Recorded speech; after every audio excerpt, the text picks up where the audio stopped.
Why do you think they killed him? You think they killed him because he killed his people? Hell no.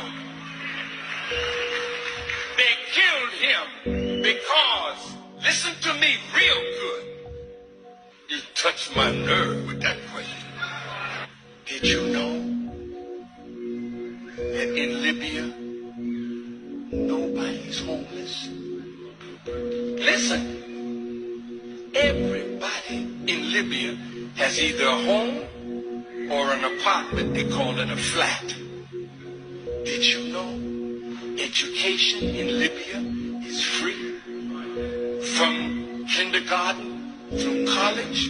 And did you know that if a Libyan wanted to come to America to be educated, the government in Libya paid for their education? Did you know that? I was there when he opened a $500 million hospital with 18 theaters for operation. I was there, and we went when he was making their own medicines. See?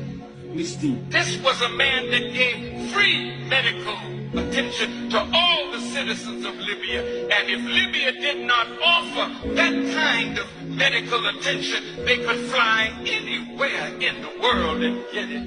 And the Libyan government would pay for it. Did you know that? No, you didn't. Did you know that from the oil money, every Libyan citizen got a stipend every year? And did you know that that man had no debt? Everything in his country was paid for. See?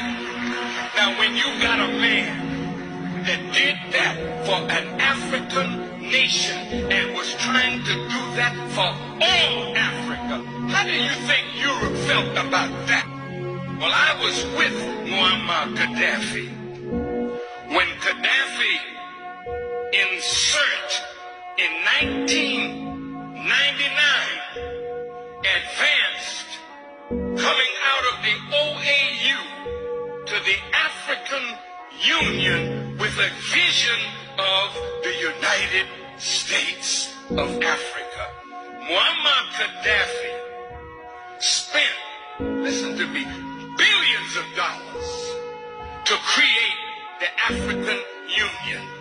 Did you know that Gaddafi gave $300 million and the other African nations gave $100 million to put up a satellite so that we who call Africa don't have to go through Europe to get to Africa? And Europe was getting $500 million a year just by our telephone calls to the continent. Now we can call directly to Africa, and that $500 million is in the hand of African people. Did you know that Muammar Gaddafi was setting up an African development bank with $70 billion in the African Development Bank from Libyan oil money?